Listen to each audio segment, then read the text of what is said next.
இன்றைய நாளுக்குரிய வார்த்தை யோவான் 6வது அதிகாரம் 37வது வசனத்தின் பின்பகுதி.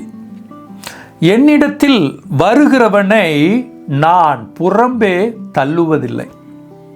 ஆண்டவராகிய இயேசு கிறிஸ்துவினிடத்தில் வருகிற யாரையும் அவர் புறம்பே தள்ளுவதில்லை. அவர்களை அணைத்துக் கொள்கிறார். அவர்கள் தேவைகளை அவர் சந்திக்கிறார். யாரையும் அவர் புறம்பே ஒரு நாளும் அவர் தள்ளவே மாட்டார். இன்னைக்கு இந்த உலகத்தில் நம்ம பார்க்கும் பொழுது அநேக ரிஜெக்ஷன் உண்டு, அநேக புறக்கணிப்புகள் நிச்சயமாக உண்டு. பிள்ளைகள் தகப்பனை புறக்கணிக்கிறார்கள், பெற்றோர்கள் பிள்ளைகளை புறக்கணிக்கிறார்கள், பணக்காரன் ஏழையை புறக்கணிக்கிறார். இப்படி அநேக புறக்கணிப்புகள் பாருங்க. ஒரு குடும்பத்தில் பிள்ளைகளுக்குள்ளாகவே பெற்றோர்கள் புறக்கணிப்பாங்க. ஒரு பிள்ளை நல்லா இருந்தான்னா கஷ்டப்படுகிற பிள்ளையை பார்த்து புறக்கணிப்பாங்க. ஆனால் நம்முடைய பரம தகப்பன் ஒரு நாளும் அப்படி செய்யவே மாட்டார். அவர் யாரா இருந்தாலும் ஈவன் பாவியாக இருந்தாலும் அவர் அப்படியே அவன் திரும்பி வந்தா போதும் அப்படியே அவர் ஏற்றுக்கொள்ள அவர் ஆயத்தமாக இருக்கிறார். இவன் சாபத்தீடானவன், இவன் எனக்கு தேவையில்லை அப்படி சொல்ல மாட்டார். இவன் பாவி, இவன் எனக்கு தேவையில்லை அப்படி ஒரு நாளும் சொல்ல மாட்டார். இவன் தரித்திரனா இருக்கிறான், இவன் எனக்கு தேவையில்லைன்னு சொல்லவே மாட்டார். ஒரு நாளும் அவர் சொல்ல மாட்டார். யாரா இருந்தாலும் என்னிடத்தில் வருகிறவனை, என்னை நோக்கி வருகிறவனை நான் ஒரு நாளும் புறம்பே தள்ளுவதில்லை என்று கர்த்தர் இன்னைக்கு வாக்கு கொடுக்கிறார். லூக்கா 15வது அதிகாரத்தில் நீங்க பார்த்தீங்கன்னா கெட்ட குமாரன் என்ன செய்யறான்? தகப்பன இடத்துல இருந்து சொத்தெல்லாம் வாங்கிட்டு தூரதேசத்துக்கு போய் சொத்தெல்லாம் அழிச்சு போட்டுறான். இப்போ அவர் தவிடு திங்கிற பொசிஷனுக்கு வந்துட்டார். பண்ணி திங்கிற தவிட திங்கிற பொசிஷனுக்கு வந்துட்டார். இப்போ என்ன அங்கே நடக்குதுன்னா, அவன் யோசனை பண்றான், என் தகப்பன் வீட்டில் எவ்வளோ பேர் நல்ல சாப்பாடு சாப்பிட்றாங்க, அப்போ நான் போப்புறேன், தகப்பனே உமக்கு விரோதம் பரத்துக்கு விரோதம் பாவம் செய்தேன் என்று சொல்லி நான் என் தகப்பன் இடத்துல சொல்லுவேன் என்று நினைத்து போகிறான். பாருங்க, அங்கதான் அந்த தகப்பனுடைய அன்பை நம்ம பார்க்கிறோம்.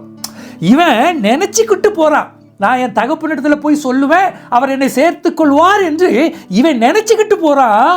அங்க நடக்கிற காரியத்தை பார்த்தீங்கன்னா, இவன் தகப்பனை நோக்கி போகிறான். தகப்பன் பார்த்து கொண்டே இருக்கிறான். ஐயா, என் பிள்ளை வந்துட மாட்டானா, தூர தேசத்துக்கு என்னை விட்டு பிரிஞ்சு போன பிள்ளை, என்னை புறக்கணித்த பிள்ளை என்கிட்ட வந்துட மாட்டானா என்று சொல்லி அப்படியே பார்த்து கொண்டே இருக்கிறாருங்க. அவன் அங்கிருந்து வர்றான். தூரத்தில் வரும்போதே அவனை பார்த்துட்டார். யாரு பார்த்தா? பிள்ளை பார்க்கலங்க, தகப்பன் பார்த்தார். அல்லேலூயா. தகப்பன் பார்த்து ஓடோடி போய் அவனை கட்டி பிடிச்சி அணைச்சி முத்தம் கொடுக்கிறாரு. அவன் சொல்லல, நான் உமக்கு விரோதமாகவும் பரத்துக்கு விரோதமாகவும் பாவம் செய்துட்டேன், அவன் சொல்லலைங்க. இதுதாங்க தகப்பனுடைய அன்பு. ஒரு ஸ்டெப்பு தான் எடுத்து வச்சு முன்னோக்கி போறா, அவர் ஓடோடி வந்து அணைத்து கொள்கிறார். இதுதாங்க தகப்பனுடைய அன்பு. இயேசு கிறிஸ்துவனுடைய அன்பே இதுதான். யாரா இருந்தாலும் அவர் ஒரு நாள் புறம்ப தள்ளுவதில்லை. ஒரு ஸ்டெப்பு நம்ம முன்னோக்கி எடுத்து வச்சா போதும். அதே பாருங்க, யோனாவுடைய வாழ்க்கையை பாருங்க. யோனாவும் இதே கதை தான். அவர் சொன்ன இடத்துக்கு போகாம இவன் வேற இடத்துக்கு போறான். கடைசியில் மீனின் வயிற்றுக்குள்ள இருக்கிறான். இனி அவனுடைய வாழ்க்கையில தப்பு வைக்கப்படுவதற்கு சான்ஸே இல்லை. எங்க இருக்கிறான்? மீனின் வயிற்றுக்குள்ள, கடலுக்கு அடியில, கடலின் ஆழத்துல இருக்கிற ஒருவன் தப்பு வைக்கப்படுவானா? நினைச்சு பாருங்க, சான்ஸே இல்லை. மீனின் வயிற்றுக்குள்ள இருந்து கர்த்தரை நோக்கி பார்க்கிறா. பாதாளத்தில் இருந்து நான் என் கர்த்தரை நோக்கி கூப்பிட்டேன் அப்படி என்று சொல்றான். பாதாளத்தில் இருக்கிறேன், இனி தப்பு வைக்கப்படுவதற்கு எனக்கு சான்ஸே இல்லை. ஆனால் அவன் கர்த்தரை நோக்கி கூப்பிடுகிறான், முறையிடுகிறான். நடக்கிற காரியம் என்ன பார்த்தீங்கன்னா, மீனுக்கு கர்த்தர் கட்டளை கொடுக்கிறாரு, நீ போய் என் பிள்ளைய கரையில கொண்டு போய் கக்கி போடு. நீ மீன் கக்கி போட்டுருது. பாருங்க, இதுதாங்க தகப்பனுடைய அன்பு. ஒரு நாளும் அவர் யாரையும் புறம்பே தள்ள மாட்டார். அவரை நோக்கி பார்த்துட்டா போதும்.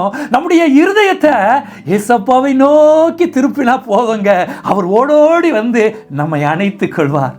இந்த கால வேளையிலும் இதை கேட்டுக்கொண்டிருக்கிற என் அன்பு தேவஜனமே, இன்னைக்கு உங்களுடைய வாழ்க்கையில அநேக புறக்கணிப்புகள் இருக்கலாம். என் குடும்பத்தில் எல்லாரும் என்ன புறக்கணிச்சு தள்ளுறாங்க. நான் கஷ்டப்படுகிறவன் என்று சொல்லி என்னை புறக்கணிச்சு தள்ளுறாங்க. எனக்கு வியாதி இருக்குன்னு சொல்லி எல்லாரும் என்னை புறக்கணித்து தள்ளுகிறார்கள். நான் பாவி என்று சொல்லி எல்லாரும் என்னை புறக்கணித்து தள்ளுகிறார்கள். நான் வசதி இல்லாதவன், வேலை இல்லாதவன் என்று சொல்லி இந்த சமுதாயம் என்னை புறக்கணிக்கிறது. எல்லாரும் என்னை புறக்கணிக்கிறாங்க. இப்படியாக இன்னைக்கு நீங்க கலங்கி கொண்டு இருக்கலாம். இன்னைக்கு நீங்க செய்ய வேண்டிய ஒரே ஒரு காரியம் தாங்க, ஒரு ஸ்டெப் பரம தகப்பனை நோக்கி நீங்க எடுத்து வைத்து விட்டால் போதும். உங்க இருதயத்தை ஏசப்பாவுக்கு நேராக திருப்பி, இயேசுவே உம்மை பார்க்கிறேன் ஐயா, உம்முடைய அன்பை பார்க்கிறேன். அந்த கல்வாரி சிலுவையில் எனக்காக வடித்த அந்த இரத்தத்தை நான் பார்க்கிறேன். என் இருதயத்தை உம்முடைய பக்கமாக நான் கொண்டு வருகிறேன் அப்பான்னு சொல்லி ஒரு ஸ்டெப் எடுத்து வைப்பீங்களாங்க? நீங்க எடுத்து வச்சு பாருங்க, அவர் ஓடோடி வந்து உங்களை அணைத்துக் கொள்வார்.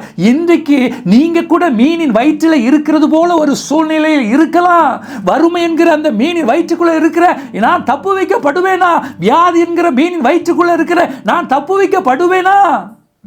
பாவம் செய்கிற அந்த படுகுழி என்கிற அந்த மீனின் வயிற்றுக்குள்ள இருக்கிற இதுல இருந்து நான் வெளியே வருவேனா? கலங்கி கொண்டிருக்கிறீங்களா? இன்னைக்கு ஏசப்பா உங்களை விடுதலை ஆக்க போறாருங்க. இன்னைக்கு ஏசப்பா உங்களை கட்டி அணைத்து உங்களை பிடித்து வைத்திருக்க அந்த மீனுக்கு கட்டளை கொடுக்க போகிறார். என் பிள்ளைய கரையில கொண்டு கக்கு. அவன் போக வேண்டிய தூரம் அநேகம், அவன் அனுபவிக்க வேண்டிய ஆசீர்வாதங்கள் அநேகம், அவன் எனக்காக ஓட வேண்டிய காலங்கள் அநேகம். அப்படியாக இன்றைக்கு அந்த மீனுக்கு கர்த்தர் கட்டளையிடுவாருங்க. விசுவாசிக்கிறீங்களா? ஜெபிப்போம். எங்களை மிகவும் அதிகமாக நேசித்து எங்களை ஆசீர்வதித்து எங்களை கரம் பிடித்து வழி நடத்தி வருகிற எங்கள் அன்பின் ஏசப்பா, இந்த நேரத்தில் அந்த காலை வேளையில் உம்முடைய அன்பை நாங்கள் பார்க்கிறோம் ஆண்டவரே. உம்முடைய அன்பை பார்க்கிறோம். கல்வாரி சிலுவையில் நீர் காட்டின அந்த அன்பை பார்க்கிறோம் ஏசப்பா. எங்களுக்கு இந்த உலகம் வேண்டவே வேண்டாம். அந்த உலகம் எங்களை புறக்கணித்து தள்ளுகிறது.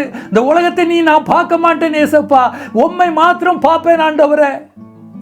இந்த உலகத்தில் எல்லாரும் என்ன புறக்கணிக்கலாம், ஆனா நீங்க புறக்கணிக்க மாட்டீங்க என்று சொல்லி இந்த வார்த்தையின் மூலமாக அப்பா என்னோடு கூட இடைப்பட்டதற்காக நன்றி என்று சொல்லுவீங்களா? அப்படி நீங்க சொல்லி சொல்லி உங்க இருதயத்தை ஏசப்பாவின் பக்கத்தில் நீங்க திருப்புங்க. இப்பொழுதே அவர் உங்க பக்கத்தில் நிற்கிறார். உங்கள் தேவைகளை சந்திக்கிறார். உங்களை அந்த மீனின் வயிற்றிலிருந்து இயேசுவின் நாமத்தில் அவர் தூக்கி எடுக்கிறார். அல்லேலூயா, அல்லேலூயா. தூக்கி எடுக்கிறார். தகப்பனே உமக்கு நன்றி அப்பா. இந்த வார்த்தையை விசுவாசிக்கிற ஒவ்வொருவரின் வாழ்க்கையிலும் நீர் தகப்பனை கிரியை செய்து இவர்களை அணைத்துக் கொள்ளும்படி, இவர்களை அணைத்து முத்தமிடும்படி, இவருடைய தேவைகள் எல்லாவற்றையும் நீர் சந்திக்கும்படி இயேசு கிறிஸ்துவின் நாமத்தில் ஜெபிக்கிறேன் எங்கள் ஜீவனுள்ள நல்ல தந்தையே, ஆமென்.